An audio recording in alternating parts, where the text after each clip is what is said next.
আওয়ামী লীগ সরকার ক্ষমতায় থাকতে অনেক আলেমদেরকে তারা কারাগারে পাঠিয়েছে।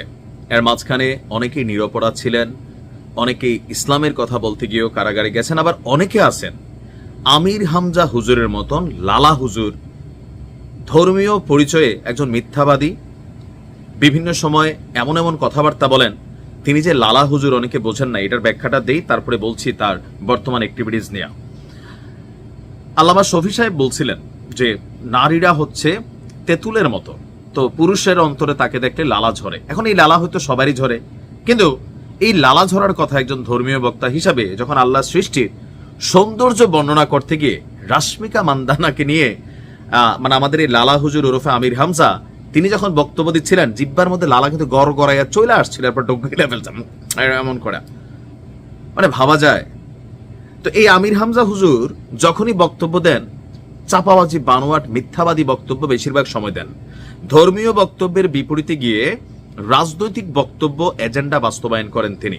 আর যার কারণে আওয়ামী লীগ সরকারের সময় তিনি কিন্তু জেল খাটছিলেন। এখন মনে হচ্ছে যে না, উনি আসলে জেলে থাকাই মাঝে মধ্যে দরকার, কেননা শিক্ষা হয় নাই তো। এই যে ঢাকা বিশ্ববিদ্যালয় নিয়ে আজকে যে বক্তব্য দিছে, এর আগেও কয়েকজন হিন্দুরে মুসলমান করার বিষয় নিয়ে ফাইসা গেছিল, কিন্তু পরবর্তীতে দেখা গেছে যে ওইখানেও আরেক কাহিনী।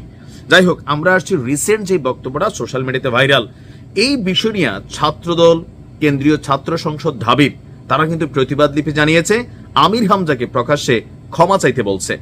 আসলে জামাতের মনোনীত প্রার্থী হিসেবে চিহ্নিত হওয়ার পর থেকে আমির হামজা জামাতের কাছে নিজের অবস্থান বানানোর জন্য, বাংলাদেশের মানুষের কাছে জামাতের গ্রহণযোগ্যতা বাড়ানোর জন্য দিন রাত একাধারে মিথ্যাচার করে যাচ্ছেন।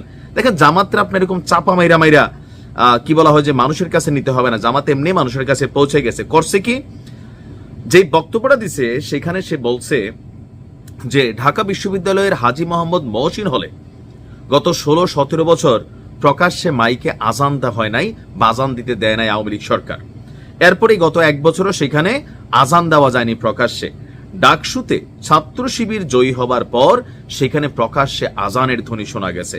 এই যে একটা ডাহা মিথ্যা কথা, শুধুমাত্র মানুষের কাছে মানে ডাকসুর শিবিরকে পজিটিভ করার জন্য। ভাই, সাদিক কেমরে সারা বাংলাদেশ এখন চিনে, তার অবস্থান থেকে তারা ভোট পাইছে। আপনার মতন 2-4টা চাপাবাজ লালা হুজুর টাইপের ব্যক্তিরা কিন্তু এদের ওজন নষ্ট করেন, আর আপনার তো ওজনই নাই। আওয়ামী লীগ সরকারের সময় যদি আজান বন্ধ থাকতো, এই পর্যন্ত 17 বছর আপনি কখনো শুনছেন যে ঢাকা বিশ্ববিদ্যালয়ের হাজী মোহাম্মদ মহসিন হলে আজান দিতে দেয় নাই, বা সেখানে যে মসজিদ আছে এখানে আজান ছাড়াই নামাজ পড়ছে?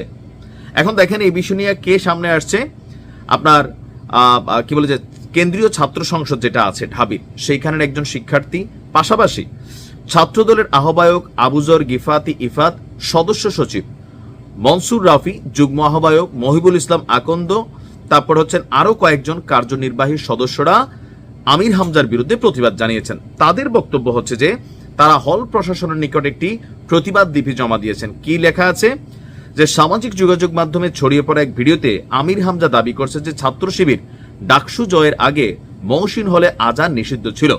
এই বক্তব্য সম্পূর্ণ বানোয়াট, মিথ্যা। মহসিন হলে শিক্ষার্থীরা সবসময় নিয়মিতভাবে নামাজ আদায় করে আসছেন, এবং আজান সংক্রান্ত এই লালা হুজুরের এই মিথ্যাচারের কোনো বাস্তবতা সেখানে কখনোই ছিল না। তো আমির হামজার মতন অনেক হুজুর আছে, ওয়াজ করে পাবলিকের টাকায়, সেখান থেকে হাদিয়া খায়, গাড়ি চড়ে, তারপর কি বলে যে রাসূলের গরিব জীবনের কথা বলে, তারপর নারীদেরকে দেখলে ভিতরে লালা ঝরে। এরকম অনেক লালা হুজুর কিন্তু আছে, নাম বললাম না সবার। আপনারা দয়া করে থামেন, নয়তো আওয়ামী লীগ সরকারের মতন অন্য সরকারগুলো আসলো, আপনার ইদানিংকাল ওয়াজের মাঠে যেই ধরনের বক্তব্য দিচ্ছেন, সেখানে তো সবার টাকা দিয়ে মাহফিলটা হয়। দলীয় বক্তব্য দিলে জামাতের কোনো প্রোগ্রামে যাবেন, সেখানে বক্তব্য দিবেন, মন মতো যা খুশি বলেন। পাবলিক প্রোগ্রামগুলোতে এগুলা করলেও আপনাদের কপালে কিন্তু সামনে দুর্গতি আসবে, ভালো কিছু আসবে না, কারণ প্রযুক্তির যুগ রে ভাই।